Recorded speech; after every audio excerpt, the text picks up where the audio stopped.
everybody. Welcome back to the podcast. I'm your host, Mike K. Young, and with me today is I would say we're friends, but we really just had a really good time talking to him. There's some people that you talk to and you're like, okay, well, there's business and there's things you do. But there's some other people that you're like, I really enjoy talking to them. You always leave refreshed. And this is Travis, my financial advisor, and someone who's also worked for Dave Ramsey. And we're going to get into a bunch of that today. But if you would, as we get started today, just tell us a little bit about yourself. Tell us about your family and just kind of get into that a little bit. Sure. Yeah, I'd love to. Travis Alexander, my wife, Sarah, and I have been married for 10, going on 11 years. We've got 2 kiddos, and we are originally from South Louisiana, so don't hold that against us. But we're from South Louisiana, and it is true. We moved from Louisiana to Nashville to work for Dave. We worked for Dave in Franklin, Tennessee specifically, and then the Lord presented an opportunity, and so we stepped out and we moved to Texas to be financial advisor with Smart Pro Financial, and so that's how we met, and that's what I get to do now, and it's awesome, and it's definitely a calling on our life for sure. Amen. So that's us. Yeah. So tell us about some of your family. I know you said something about meeting your wife in kind of a funny way, and even it's kind of connected to finances in a way. So tell us about that. So there's a great story with that. So my wife and I are both business and finance majors in college. Our first conversation together was she was sitting next to a buddy of mine on the baseball team, and names will remain anonymous. And I walked into the union and he was sitting there with her, and I had never seen her before. Come to find out, she had lived off campus, and she was had already graduated. Well, she was graduating. She was older than I was, and so I walked up to her and my buddy who was sitting there, and they called her name on the intercom. She got up to go get her food, and I was like, "Hey, are you talking to her? Are you interested in her? Are you dating her?" He's like, "No, we're just in the same class." And I was like, "Bro, you gotta go, like right now. You gotta leave." So long story short, he obliged. He left, and when she came back with her food, we talked about profits and liabilities and assets. And she worked for a power company, Clico Power Company, and she was doing a budget reconciliation for them. And so we got to talk about finances, and that was our first conversation. But the summarizes our relationship is the first date that I ever took her on. I said, "Hey, I'm gonna go the debate team to get them prepared for their upcoming debate." I had no business doing that, but I did, and they were giving out gift cards, and I was like, "Hey, if I win, I'll take you out to dinner." So we went to Cane's for free. Amen. And that was our first date as a couple. So that doesn't summarize me in an encapsulation, and that's who I am as a financial advisor. Hey, Raising Cane's is my favorite place to eat, so I'm all down with the story. It was meant to be. Yep. So how important do you think it is with relationships as far as marriage goes? And I know we didn't talk about this, but how important is it for you guys to be on the same page when it comes to finances? Like, have you seen that affect marriages in a big way? And I know we're speaking generally, but have you seen that just from your experience? So I can personally speak to this, that I have not a single couple that I work with that has been successful financially if the husband and the spouse are not on the same page. So I would say it's of paramount importance that you're on the same page financially. That there's a lot of different ways to take that about, hey, how many vacations do we go on? What's our budget? Right. What's our income? What's our investments look like? But again, just keeping it general for everybody out there. Right. If you and your spouse can't see eye to eye on your finances, I'm not going to go so far as to say you're doomed to fail, but I'm going to say, hey, you need to get that rectified as soon as possible, because there's not successful couples out there that are not on the same page with their finances. Absolutely. Well, and there's a lot of contention that comes from things like that, because that's your everyday decisions as far as like making money decisions. And so I feel like I think I've heard even Dave talk about it before, about maybe that's a conversation you should have before you get married, of saying, okay, how do we believe on certain things? And I'm not endorsing anything, like I'm just talking about something I've heard him maybe say on YouTube or something like that. But I mean, I guess it's important to have those conversations before you get married. Dave is very, very clear on his thoughts around finances and being on the same page. He's very, very clear. So much to say, there used to be a joke that he used, and I don't know if he still uses it on air. I know he uses it in Financial Peace University, where he jokes and says that for some couples that come into Financial Peace, my name is a cuss word. because one person in the couple comes in and says, we're doing it the Dave Ramsey way. We're doing all 7 baby steps and we're not changing it, right? And the other couple's like, yeah, right. Watch this debit card. Yeah. Mess the whole budget. Yeah. So there are couples out there that Ramsey or Dave or DR is for short is a cuss word in the house. But it eventually fixes itself, but you need to be on the same page with Absolutely. Yeah, and that's crazy that you say that. And you see the two different sides of the coin, right? You see people who, like Robert Kiyosaki and these people that are like, you need to take a bunch of risk, and then Dave Ramsey's like, hey, we need to be wise with our finances of what you already have and be a steward of it and take care of it. And a lot of people are like, oh no, he's too conservative, but I've never really seen it to fail, really, going through his steps and stuff like that. Yeah, I would say that Dave Ramsey's 7 baby steps are ideal for if not all of the United States economy, right, if not the world, I would say those 7 baby steps, if you stick to those, you will have success. Yeah. He does very clearly say, and I'm sure you've heard it, maybe you haven't, on the radio. He says, look, my plan's not going to make you a billionaire, but it'll make you a millionaire. And he says that very openly on the air, very clearly. He's like, hey, we're not trying to be the next, Zuckerberg or Bezos. Like, this is not the plan for that, right? This is the plan for getting control of your finances. Yes, there are other ways to do that, right? But Dave's been doing this for 30 years. And I mean, I personally have used the plan. I can speak to my own endorsement. We'll come to that later. Sorry, not endorsement, my own personal experience of Dave. And I live by it, and I personally do it still to this day. Right. And we've been doing it for 15 years. So my personal opinion is Dave's plan works. Absolutely. Well, it's worked for me. It's worked for people in this church who've gotten out of debt and then they got right back into debt because of bad choices. But they got out of debt, and we paid off. I think it was like $6,000, which it was a smaller number, but that was how much we had left on our car. But we did it because of applying the plan, and now our goal is to pay off our house quicker. But so, how did you even meet like Dave Ramsey, or get introduced to him, or get connected? How did all that even work? Sure. Okay. So that's kind of a longer story, but okay. I'll keep it summarized here. So when I was 14 years old, my parents brought home a brown and purple box that said "Financial Peace, the only class on money you'll ever need." And at 14 years old, I was raised in a small business family. My grandfather started a hardware store called Western Auto. There was a franchise all over the Southeast, including Texas. He started that way back 60 plus years ago, and we added on to it. And then Western Auto went bankrupt. They got bought by Sears Roebuck, and they closed the Western Auto franchise to liquidate it. And we turned that into Alexander's Home and Auto. So I grew up in car repair shop / lumber / yard and home improvement store. So it's a pretty big store in our hometown. And my parents introduced us to finances very young. We were on payroll as kids, working, stocking shelves. We were opening the store at 7 a.m. on Saturdays, closing the store at 12. Long story short, that's the background that I raised in. But they when at 14 years old, they brought home this box, and I was like, "Can I go? I want to go. I'll go to." I love thinking about money, talking about money. I'm just a finance guy, right? And so, long story short, they took me to the class, and I did my own personal budget on paper from 14 years old, and I've been doing it ever since. Not on paper, but I used to, right? And I still have those documents from all those budgets. So my personal experience is I've been doing Dave's plan since I was 14. Met my wife at 21. We got married, and we've been doing it ever since. But my long story short is I went to the class, and then I got this harebrained idea when I was in college. It's like, hey, I want to work for Dave. Like, there's no better job opportunity, in my opinion.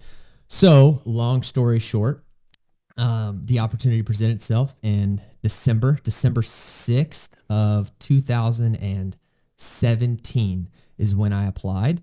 And there's another story of that. I have a ton of interviews, because if you know anything about Ramsey Solutions, they're very, very particular of who they hire and bring onto the team. And they flew us up there in December. offered us the job, and we started in March. Nice. So that was it. That is legit. Story. That is awesome, man. Well, I want to get into some more about Dave Ramsey, like you said, behind the scenes and stuff like that, and what he's really like. Because you see people like out in public, and you're like, okay, what do they really like? And it's an amazing thing when you see a private and a public life connect. And a lot of times you don't see that as much. So I want to get into that. But you had brought up one time about, the first time you put God and his plans in front of controlling it in your own. Like, would you mind telling us about that story? Sure, absolutely. So this was before Ramsey. Okay. My wife and I were working to pay off our debt. So a thing that I skipped over, I'll say for the team or for the viewers, is that in August 16th of 2017 is when my wife and I were officially debt-free. And so we went on the Ramsey show, and we got to celebrate paying off $46,500 in 22 months. And so we went crazy. Like, we did everything. Eat ramen noodles or something. Like, we did so much stuff. But before and in the midst of that journey, okay, so that's the end of the story.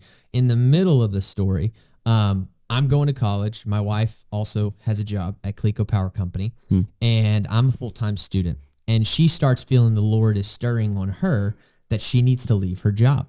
She is our breadwinner. Like, I'm in college. She's, I told you, I married up, and not only in age but also in looks. And so she's got the job, and I'm in college. So I was like, okay, I don't know what this is going to look like if we do this, right? I've been wanting to go to work and get into finance, and my easiest path to that is I had a connection to State Farm. So long story short, I started at State Farm, but I was brand new, man. I wasn't making any kind of money. I wasn't on salary, and I didn't know how this was all going to work. So long story short, we go down to a Guitar Center in Lafayette, and we're getting her a new guitar because she wanted one. She's a musician, and this guy just out of the middle of nowhere, like, we don't know him or anything, never talked to him before, never talked to him since, just walks over to us, and we're having a conversation talking about the guitar. He's like, hey, whatever God's telling you to do, you should do it. And I was like, who are you? And why are you talking to me? Like, why are we having this interaction, right? So we get in the car. We're like, we're totally flabbergasted. We're like, did that really just happen? Like, pitching each other. What's happening right now, right? So long story short, she leaves her job. Well, fun fact for your viewers, along with, now I am a financial advisor, but before that, I got lucky. I got my artisan pyrotechnics license for the state of Louisiana, because the business next to ours in South Louisiana was a professional pyrotechnics shop. So I got my pyro license, and here's what's crazy about that. She leaves her job. We have no income, bar mine, which is barely any because I'm a full-time student. We're trying to pay off our debt, $46,000, right? Wow. And the guy that we know, family friend of ours from Precision Pyrotechnics, calls me up and says, hey, Disney's coming to town. Do you want to shoot for 2 weeks in a row and make a bunch of money? I was like, yes, duh. Absolutely. Yeah. Like, my wife just left her job. Yeah. Right? And I 100% believe, and I will go to my grave believing, that opportunity would not have presented itself had Sarah not left Cleco and we not listened to the Lord. So that was the first time we ever stepped out in faith. Say the first time. I mean, I got married before that, but that's the first time that I ever stepped out in faith and said, the numbers don't make sense, but I'm going to go ahead. We're going to go ahead and say yes. That's amazing. That is a crazy so cool. story, man. So this is a really quick question, but what is pyro? Fireworks shows. Oh, okay. Yeah. Okay. So I've done like Dustin Lynch and Carrie Underwood, and like I've done a lot of really big shows. Yeah. That's insane. Just like while concert stuff goes on, you just Okay. Yeah. Florida Georgia Line. They were my last concert actually in Bossier City. Did Florida Georgia Line right before we moved to Nashville. Interesting. So when shows travel around, like Disney on Ice, or when performers pick an artist, it doesn't matter. They can't get licensed in all 50 states. That's practically impossible, okay? Because there's all kinds of different state regulations for every single state. Okay. So they hire somebody like me who's licensed for the state that they're in, and they're doing all these shows in. So I come in, I do all the pyro. That's legit. That's how it works. That is awesome. Man, we need to talk more about that later. That is super cool. That's a real thing. That is awesome. Yep. So Yep. $46,000 is a lot of money. It is. How in the world did you pay that off in 22 months? Like, what kind of sacrifices? I just imagine like just creeped up in the corner eating ramen, in the corner. I don't know why, just like pictures like that pop in my brain, but like, what kind of sacrifices did you guys make to see that happen? Because there's probably a lot of people out there, just generally speaking, that maybe are dealing with debt and stuff like that. And really, it just comes down to grit and actually making sacrifices to see it through, or just continue to live a certain way. How did you guys sacrifice? What did you have to sacrifice? Walk us through that, if you don't mind. Sure. Be happy to.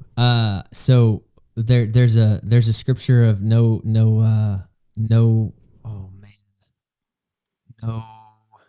something feels pleasant at the time, but it produces a righteousness of gain. No, something. Oh my gosh. I know what you're saying. There's a whole. I know the rest of it, but I can't think of the word. No. It doesn't matter. Yeah. I'll have to look it up. My Bible reference. Someone put it in the comments if you're. I just failed. Exactly. Yeah. I failed for all of you. I'm sorry. Oh, you're good. So long story short is like the righteousness that and gain that we saw as a result of us living on beans and rice. Like, we didn't buy new cars. We matter of fact, here's a fun fact for you. Here's a practical way of doing it. So in the state of Louisiana is one of the highest insurance rates in the country because Louisiana has a bunch of uninsured motorists. So people drive around without without insurance coverage. Therefore, our coverage for people who have insurance is more expensive because there's a bunch of people driving around without coverage. And you can look it up, public fact, it's super high. It's one of the top 5, which is ridiculous. Okay? Wow. So long story short, what I decided to do, or Sarah talked to, I don't know who found the idea, but I bought a motorbike. So I bought a Honda CBR for like, I don't know, $3,000 or something like that, so that I could suspend the coverage on one of my primary vehicles so that I could drive a motorcycle that got 80 miles to the gallon and insure it for like $20 a month. That's a great idea. It's probably not the safest idea. Yeah. Honest, okay. Yeah. But I drove that thing for 9 months, okay? And rain, sleet, snow, no snow in Louisiana, but like, I didn't care what happened. Yeah. I was in it to win it. Like, we were committed to it. So long story short, we did that. We didn't go out to eat. We didn't go on vacations. And if we did go on a vacation, which I can't say we didn't entirely not go on vacations, we went with family to make it more affordable. We were, and I'll be honest with you, I look back and like, we made some crazy decisions that sound cool to look back on, but man, you only want to do that for like a short period of time. Never again. never again. Yeah. Okay. So that all I'm saying is that you should sacrifice, because it's like when you save up for something that you really, really wanted. Okay. I personally, this is a personal confession of mine, I'm a avid golfer. I've played golf since I was 12 or 13. We play golf sometime too. I love golf. I'm an avid golfer. Okay. And I love golf. All right. But I'm cheap. Okay. So my orthodontist, when I was a kid, was selling some golf clubs, and my parents were like, "Hey Travis, we're going to step you up. We're going to get you some golf clubs." And these were not name brand golf clubs. They're Eagle Eye brand, like nothing fancy at all. Okay. And so they give me these golf clubs. I play with these golf clubs from 14 or 15 years old until I'm 23 or 24, okay? I got a great job. I'm making great money. We live in Nashville. We're fine, okay? But I'm still playing with Eagle Eye golf clubs. And long story short is that even though we had the money, I took the time, the effort, the energy to save up to buy myself a brand new set of golf clubs. And when I bought that brand new set of golf clubs, like I still play with them, and I still treat them to this day like they're brand new. And I can't tell you how many people have seen me out on the course and be like, "Man, these Mizunos are super nice. When did you get these? Are these brand new?" It's like, "Nah, man, these are like 6 years old, like 7 years old." 7 years old. Yeah. 7, almost 8 years old. So, I mean, I take care of my stuff, and I feel like you'll take care of your finances more if you sacrifice to get there. And I know I talked around it in multiple different ways, but you should go through some type of sacrifice like that, because then you get to enjoy the gains that come out of that. Right. Absolutely. And I think I've heard statistics, even stories about someone would tell someone you've got to do something, and they would compare two people, one person who had a written out plan to do it and someone who was just told, hey, you need to do it. And I think the statistics were crazy for people who actually had a written out plan to do it versus just saying, I need to do better with money. And because I feel like all of our listeners would probably listen and say, I could do better with money, and they're going to say that, but they're going to sit here and listen to that and then never take action with it. But I think that's why the baby steps are probably so important with, Dave Ramsey's thing. Would you mind telling? So you're talking to me, right? Yeah. I'm in $46,000, $46,500. Is that what? $46,500. Okay, so I'm in that amount of debt, and I need to be walked through a plan. What would you recommend to me? Like not only the getting out of debt, but why do you think it's important to then follow through the other steps that maybe we talked about before? Sure. So if your listeners are not, or if you guys are not familiar with the Dave Ramsey 7 steps, okay, we'll run through them real quick and please give me some grace. But step number 1 is have a $1,000 emergency fund, which is not enough. That's the point. The point is for it just to be enough, right, for you to keep the wheels from falling off the bus. Okay. Step number 1 is $1,000. Step 2, pay off all of your consumer debt.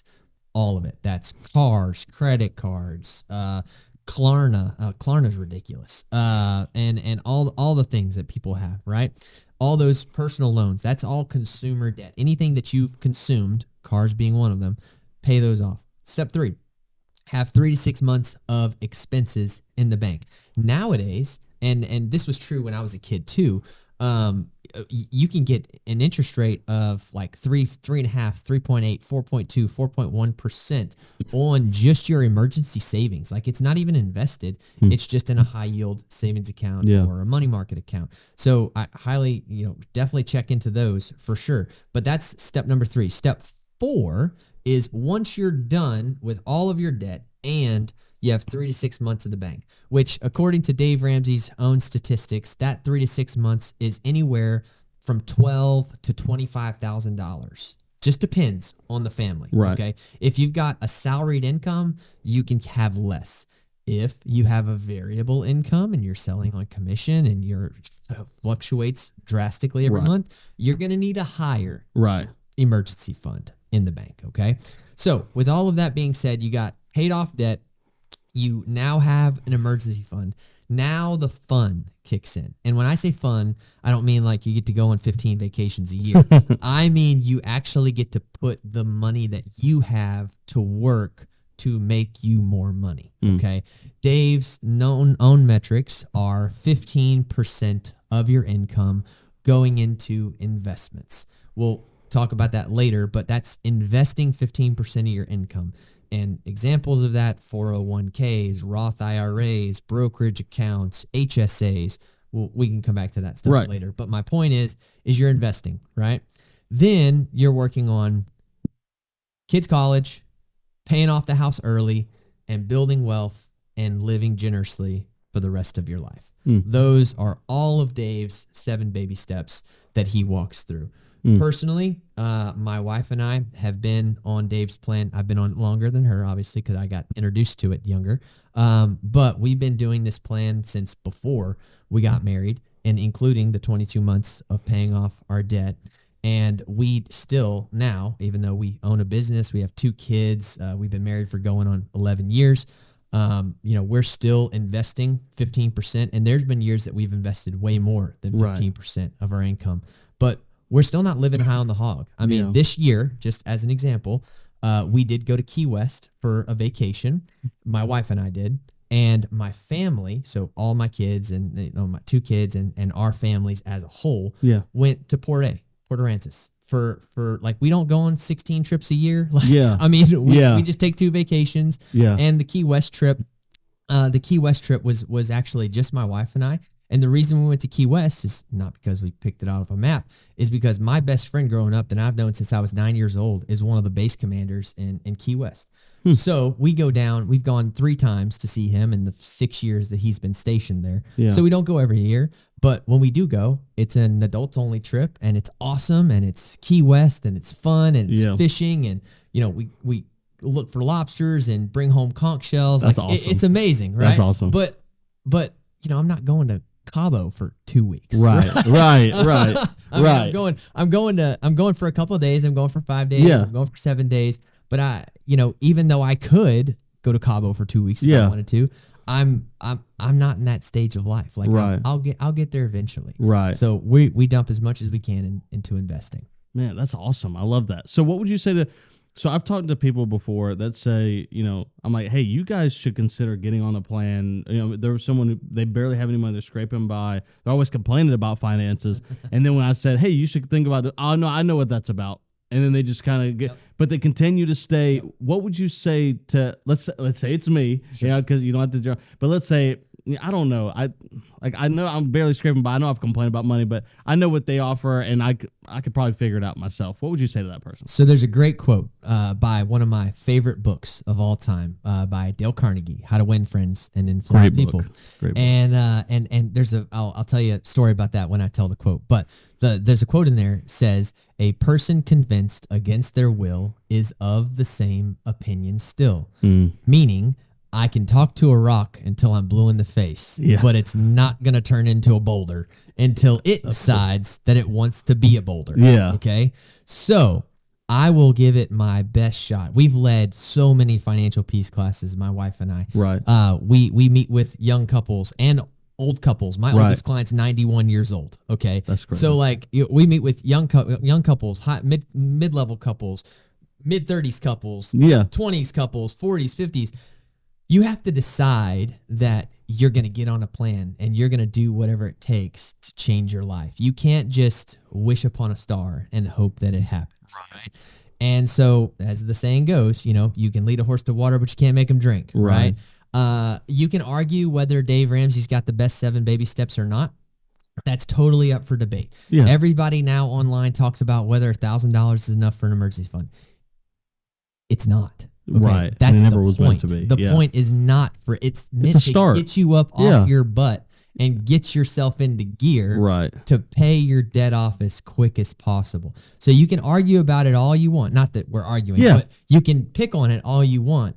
But if I offer somebody, if I offer them help and they're not willing to take it, then just like the Bible says, I'll dust off my sandals and I'll go talk to somebody else. Right. I like that. That's a good point. And then as you're someone who's progressing financially, then they're going to eventually catch up and be like, maybe I should have stuck with it. It seems to be the case sometimes. A good comparison of this, a good comparison to this is my wife and I have been married 11 years, right? We're going on 11 years. We've had really great friends of ours because we didn't live in the same town growing up. We met at college, so we don't know each other's friends except for the friends we have now as a couple, right?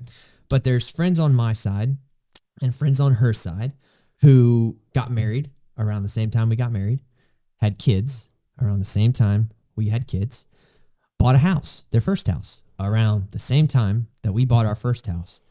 But those families are not living out of what they can afford. They're living off of what their paycheck is. And they've called us and asked us for help. They've asked us for guidance. And we're looking at them as like, we almost have the same birth date, guys. Like literally we're the same age. Okay. We've known each other since we were 7. Okay. What's going on? And the trajectory of our lives are completely different because we went through that period of getting really, really, really intentional. Right. So that now I don't have to be as intentional. Yeah. I mean, I'm nowhere near Dave Ramsey level, but like we don't have to be as intentional as we had to be when we were 21 to 25. Absolutely. Because we sacrificed earlier in our life and we get to reap the rewards of that. I like that. I like that a lot. So if you're talking to me, why in the world should I invest into my retirement or my future? Like, okay, what if I'll worry about that stuff later. Maybe I'll start saving as much as I can, and maybe one day I'll live. Like, why is that important for me to be thinking about investing? And we're not even talking about anybody specific. I'm just talking about, like, why is it important for anybody to be thinking about, I need to be worried about my investments and my retirement for the future? Because so many people, there was somebody, and I'm not going to say their name, remain anonymous, but someone thought, okay, the Lord's coming back, so I'm not going to, not recently, but it was someone who went all the way up till they're really old now. And they said, like, I'm not saving for retirement or nothing because the Lord's coming back. And they didn't. And we know the Lord's coming back, but we don't know when. And now they're living off of somebody else paying them money to try to help them stay afloat. But they thought the Lord, so they'd never prepared for it. So you might be having people that's like, okay, well, maybe they retire. I'll worry about that later. And then you just keep pushing it off all the way until, I mean, we don't know all those different details. So what would you say to me if I was someone who said, I don't know about that retirement stuff? Yeah. Wow. I know it's a deep question. There's a spiritual answer. There's a practical answer. There's a financial answer. Right. Let me start with the spiritual answer. Okay. Because I believe that matters most, which is that in the house of the wise, there's choice food and oil. That doesn't mean that there's choice food and oil there so that they can just consume it and live high on the hog and go on 15 vacations a year and call themselves millionaires. It's because they had wisdom, right? And I don't think you should take criticism from somebody that you shouldn't be taking advice from. So if I'm not going to take advice from you, I'm definitely not going to take criticism from you. Right. And I look up to and respect Dave Ramsey. And I look up and respect people that in my church that are wise businessmen. Yeah. And there's a line in every single business budget that's called retained earnings. Okay? Retained earnings. For what?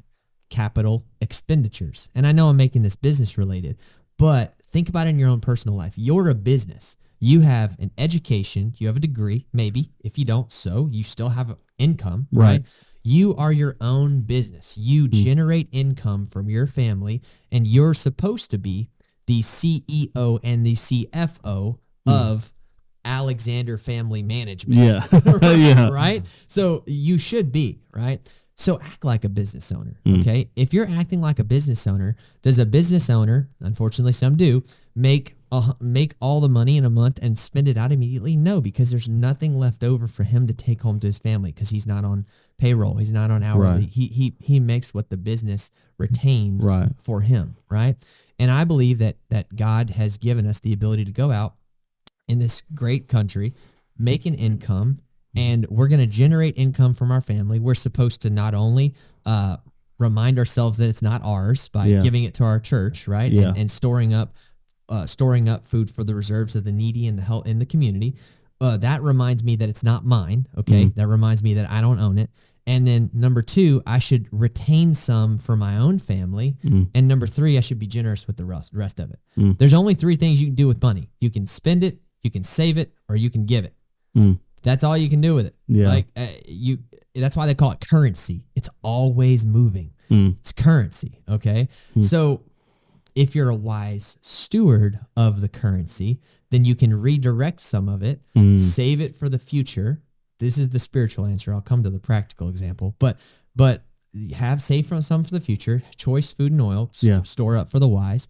And then that allows you to be able to live and give like no one else. And I did not create that line. That's a Dave Ramsey line. Live and give like no one else. Right. That's Dave Ramsey trademarked. Oh, yeah, absolutely. Yeah, I like it. So on the practical side, okay, and I don't know where everybody on this podcast stands, but I don't believe that the government is going to take care of me when I retire. Right. Okay. Absolutely. There is Social Security is amazing. Is amazing. I don't know if it's amazing, but it's something that we have in this company, in this country. Sorry. It's something we have in this country, and people have relied on it for generations.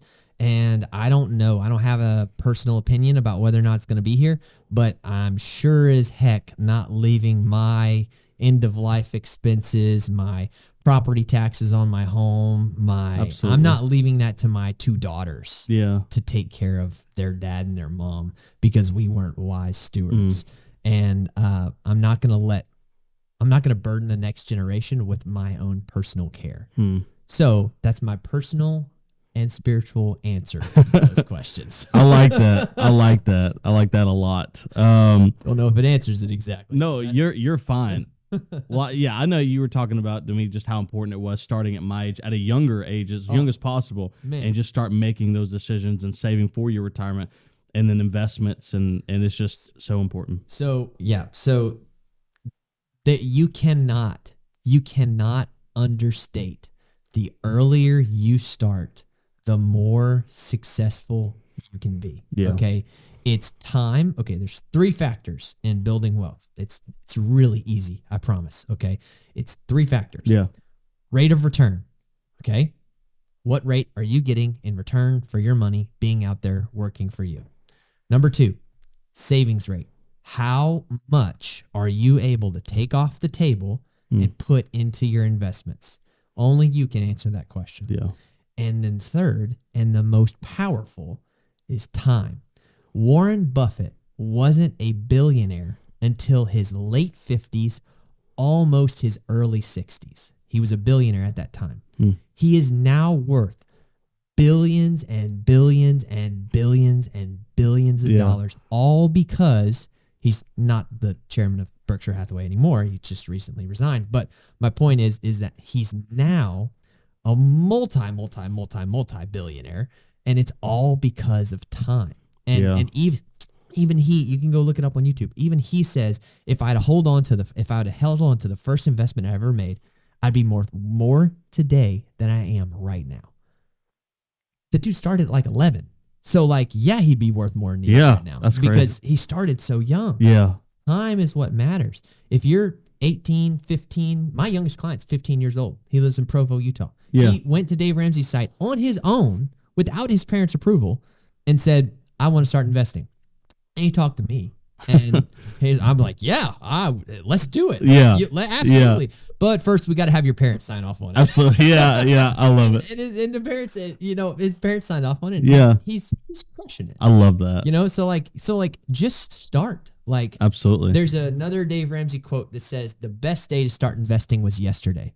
So start right now. I like that. That's huge, man. I like that. Yeah, and you'll have a lot more the earlier you start and the wiser you are with it. And the same thing applies spiritually. And I want to kind of get into the last what I want to talk about, but that the same thing applies spiritually. You start as early as you can, give as much as you can to God, because one day you'll be rewarded for that. In one of those future. But if you wait till the end to try to make all these decisions, I mean, you just never know.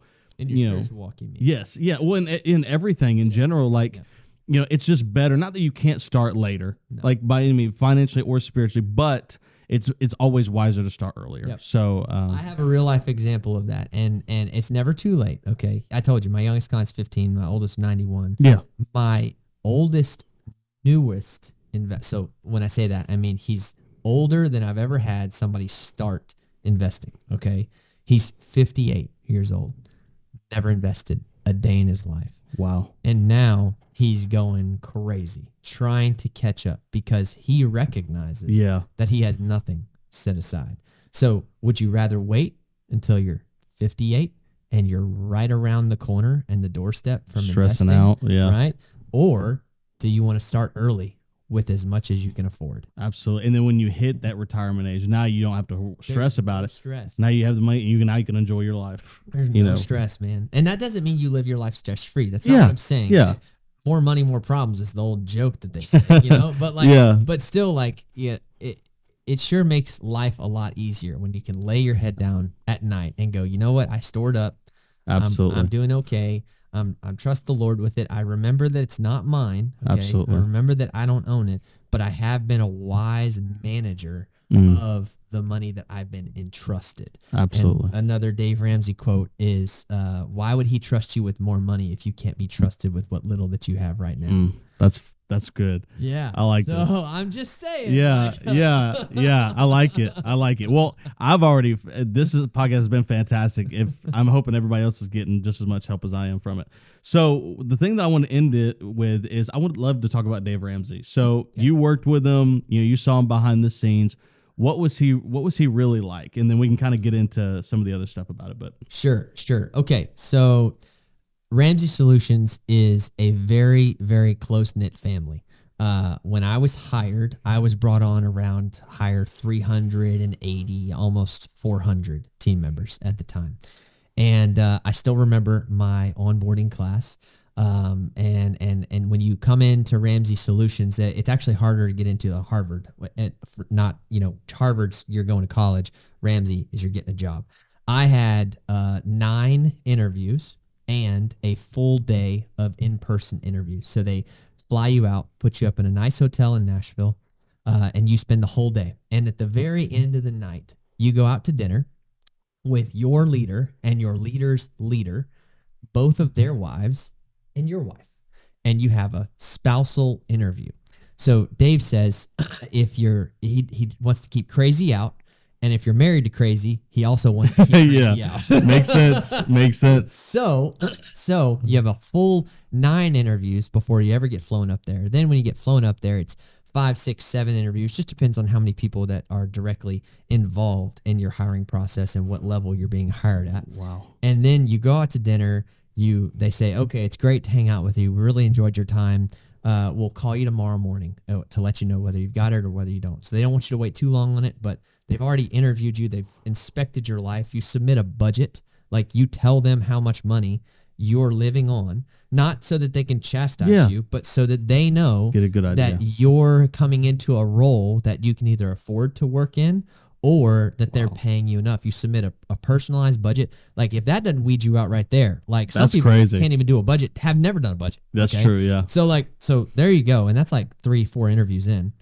All of these are video interviews. And then finally they call in the next morning and they offer us the position. And I'm just like, this is the best thing ever. Like, that is awesome. I'm down. Let's do it. So I go back to Louisiana, tell my professors, hey, I just got a job at Ramsey Solutions, so I am not finishing college here. I'm leaving. Yeah. March, I'm out. Absolutely. So we move and we're there and I finished my degree at LSU online and then I go back and walk. So I wasn't even graduated college yet, right? But I was a junior going into my senior year when I got hired. And man, Dave's team's awesome. So you want to know about Dave. So Ramsey Solutions is known for their culture, okay? Their culture is we're all self-employed. So he jokes and says, we don't have any employees around here. Employees come late, leave early, and steal while they're here. That's a Dave Ramsey quote. That's crazy. From inside the offices. That's Dave Ramsey quote. So instead, we have team members. And I was a team member, and that's how you're referenced. You're a team member. On your desk or on your office door, there's a DISC personality assessment. So you take a personality assessment so people know how to interact with you. They know if you're a straightforward person, if you're fun, if you're outgoing, if you're social, if you're super detail oriented, like they know who you are, right? Yeah. And there's just a culture of we're self-employed, we're on a team, we're here for the mission. He signs off every radio show. If you can learn financial peace, but if you don't have a relationship with the Prince of Peace, you've missed the whole reason for this radio show. So it's a Christian organization. It's not a Christian organization. It's a for-profit entity, but we are Christians, right? And we're there to make an impact. And we say, write code like Jesus is reading it. And so we're just really sold out for the mission of helping people. Because too much of the financial industry is how can I pull one over on you? Okay. It's like, hey, what can I not tell you so that you don't know how to ask it so that I can just bill you fees later? Like who wants, no wonder that people don't trust the financial industry. Right. And that's not who I am. That's not who Dave Ramsey is. Right. Absolutely. And so, I think that's what resonates, but Dave is 100% who he is on radio behind the curtain. I mean, he's short. He's personable, but he's short. He's not a super talkative person. Yeah. He's a very high disc. He's a very high D dominant personality style on the disc profile. It's like off the charts. Mine's too. Mine's a 99. I'm a very straightforward shooter. And like he'll have a conversation with you. I've sat with him at lunch. When you get hired and you're a new team member, you go to rap with Dave. It used to be Chick-fil-A with Dave, but Dave was adding a few too many extra pounds on radio, so they stopped giving him Chick-fil-A. They started giving him Chick-fil-A wraps. Okay. So now it's called Rap with Dave. Okay. And you get to go have a rap with Dave, and you get to sit there in a room of 6, 7, 8, 9 people, because that's probably one of the few interactions that some of those people in the room are going to have with Dave, because they're not going to be senior executives or executive vice presidents of Ramsey Solutions. And so you sit there and you get asking questions. You know, I wish I could remember, but I can't remember the question that I asked Dave.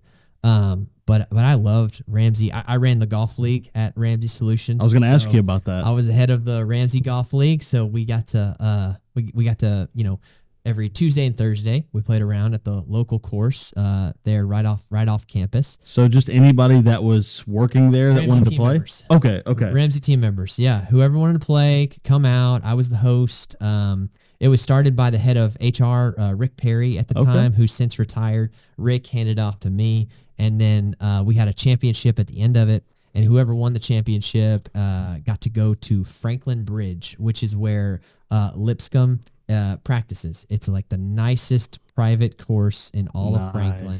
And dude, it's like playing on carpet. Like, it's perfect. That's legit. It's amazing. So you get to go there at the end of the year if you won the tournament and play with the executive vice president. Yeah. So you got paired up.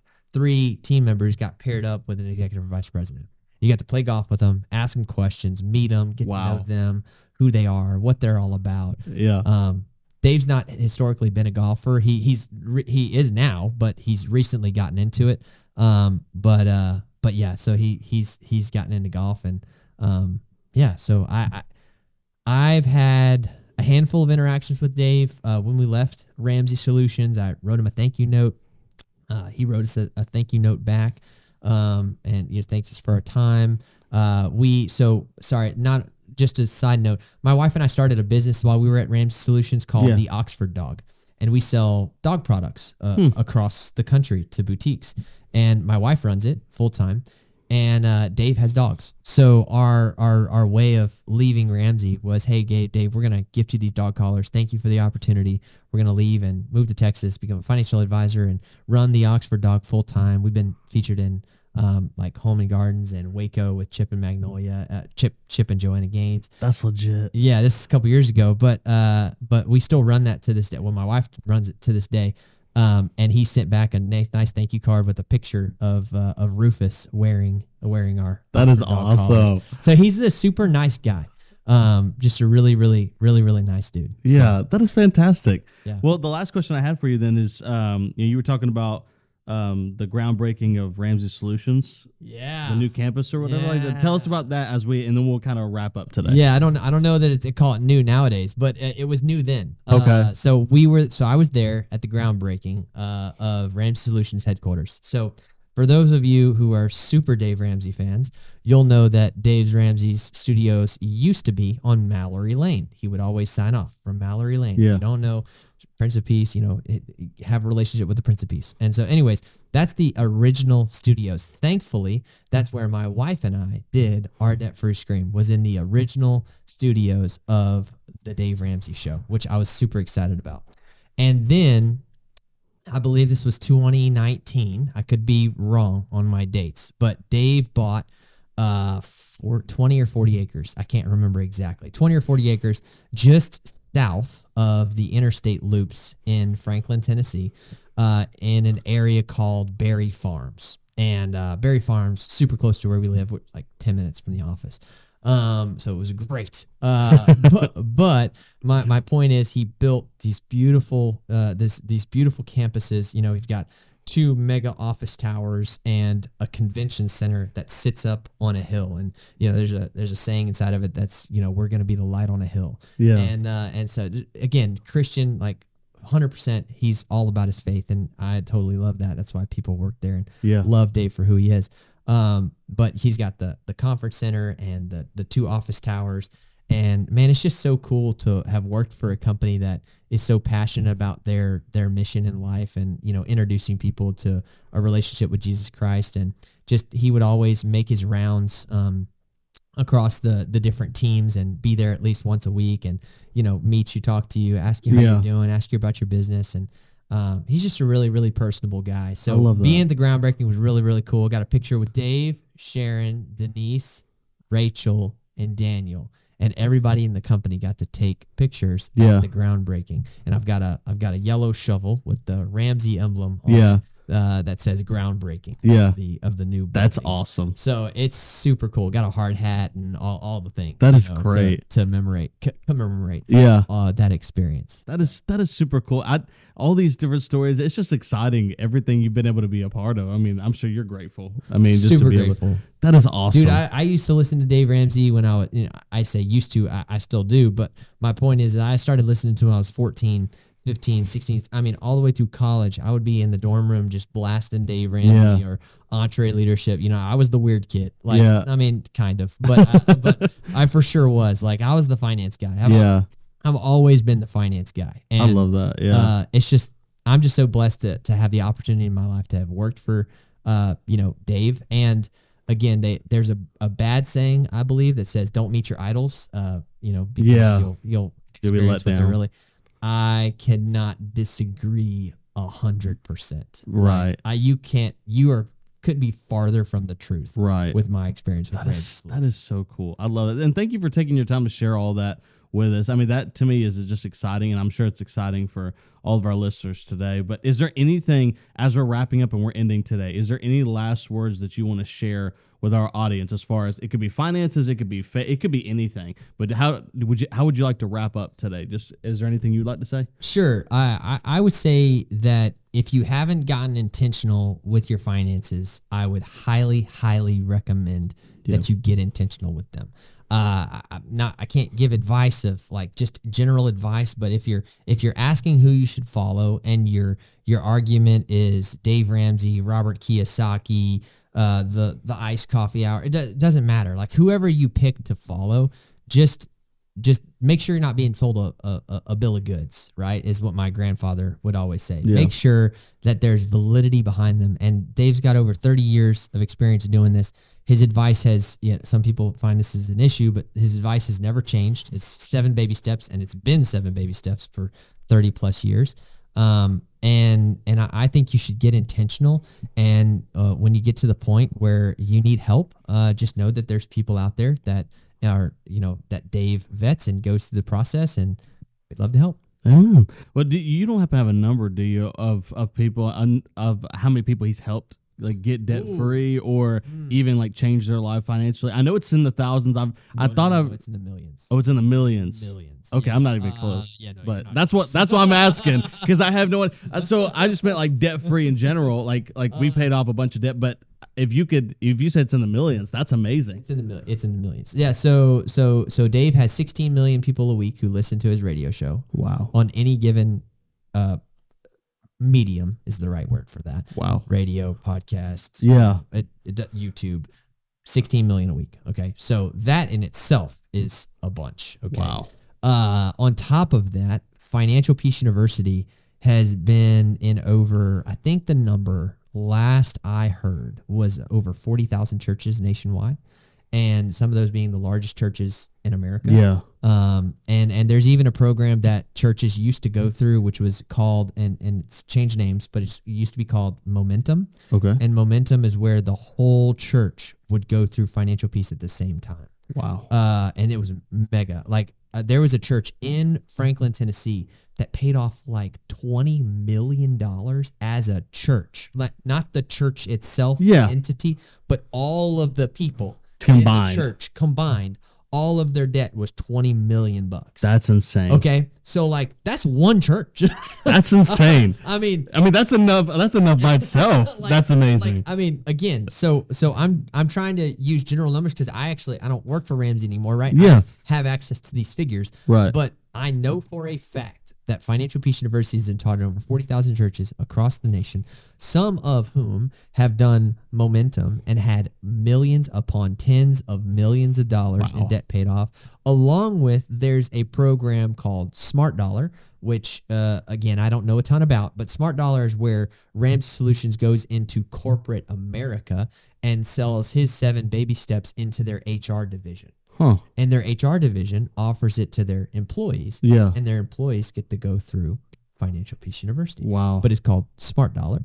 And then, so that's just the 7 baby steps. Yeah. And then you've got the radio show, which helps millions of people a week, right? 10 plus. And then you've got other business units. Yeah. Like, you know, it's ridiculous. And then there's books. I mean, books. Everything. Total Money Makeover. TMO is what is the acronym for that. Yeah. Total Money Makeover. TMMO is how it's acronymed on all of the invoices and stuff across Ramsey.